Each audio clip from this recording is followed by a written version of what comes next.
থাকেন তৃণমূল কংগ্রেস বিজেপি কার্যকর্তাকে মারধর করে ভয় দেখিয়ে আটকে রাখবেন, সম্ভব নয়। বিজেপি রাস্তায় এসছে, হিম্মতের সামনে আসুন, ক্ষমতার সামনে আসুন। তাই প্রতিবাদ চলছে, প্রতিবাদ চলবে।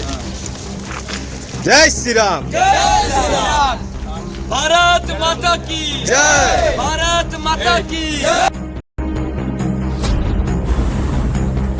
কর্মীদের মারধর করলে নেতৃত্ব চুপ করে বসে থাকবে না, এমনই হুঁশিয়ারি দিয়ে এবার ময়দানে নামলেন বিজেপি বিধায়ক লক্ষণ ঘোড়ই। তার সঙ্গে পায়ে পা মেলালেন যুব নেতা পারিজাত গঙ্গোপাধ্যায় সহ অন্যান্যরা। ঘটনার সূত্রপাত বেশ কয়েকদিন আগে। বিজেপি কর্মী ছোট্টু চৌধুরীকে মারধর করা হয়েছিল মায়াবাজার এলাকায়। অভিযোগ, লোহা কয়লা বোল্ডার গাড়ি চালায় যারা, তাদের হাতে আক্রান্ত হতে হয়েছে এই বিজেপি কর্মীকে। ঘটনার প্রতিবাদ জানিয়ে এবার ময়দানে নামলেন দুর্গাপুর পশ্চিমের বিজেপি বিধায়ক লক্ষণ ঘোড়ই। আক্রান্ত কর্মীর বাড়িতে গিয়ে তাকে করে আসলেন আশ্বস্ত। তারপরে সংবাদ মাধ্যমের মুখোমুখি হয়ে হুঁশিয়ারি দিয়ে তিনি বলেন, বিজেপি কর্মীকে মারধর হুমকি বেঁধে রাখবেন তা তো হয় না। বিজেপি রাস্তায় নেমেছে, যদি হিম্মত থাকে তাহলে রাস্তায় আসুন, যদি সম্মান থাকে তাহলে সামনে আসুন। প্রতিবাদ চলছে, প্রতিবাদ চলবে, দোষীদের শাস্তি পেতেই হবে। এখানেই চুপ করে থাকলেন না তিনি, একই সঙ্গে জানিয়ে দিলেন বিজেপি আগেও ছিল, বিজেপি আগামীতেও থাকবে। আমরা দেখিয়ে দেব আমরা ভয় পাই না।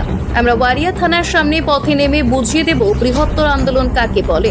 রাজ্যকে জানিয়েছি, রাজ্য নেতৃত্ব বলেছে সঙ্গে ছিল, সঙ্গে থাকবে। এফআইআর না হয়, গ্রেপ্তার না হয়, তাহলে বিজেপি কর্মীরা কিন্তু রাস্তা বসে থাকবে না। আজকেও বলে যাচ্ছে, এখানে যদি অ্যারেস্ট না হয়, গ্রেপ্তার না হয়, আজকে শুরু করেছি। যারা বালি মাফিয়া, যারা লোহা মাফিয়া, যারা বোল্টার মাফিয়া, যারা মনে করছেন এই মানার চলে কেউ নেই, বিজেপি সমস্ত কার্যকর্তারা এই ভাইদের সঙ্গে আছে।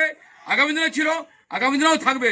যদি অ্যারেস্ট না হয়, যদি গ্রেপ্তার না হয়, যে রাস্তার ব্যাহত দেখলাম, সেই রাস্তায় দাঁড়িয়ে লাগাতারভাবে এই বালি, কয়লা, লোহা, পাথর এর বিরুদ্ধে আমরা ওই ওয়ারিয়া থানার আগে অবস্থা বিক্ষোভ করবো, তাদের বুঝিয়ে দেবো যে আমরা কিন্তু ভীত নই, আমরা সন্তুষ্ট নই।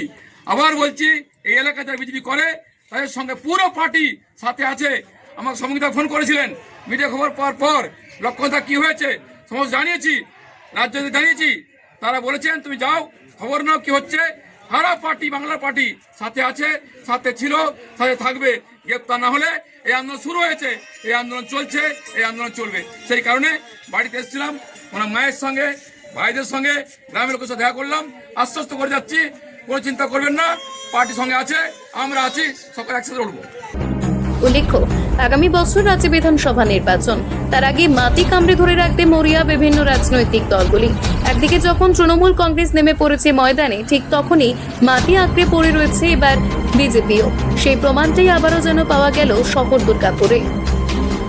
দুর্গাপুর থেকে নিজস্ব প্রতিনিধি রিপোর্ট, অ্যাক্টিভিস্ট বাংলা।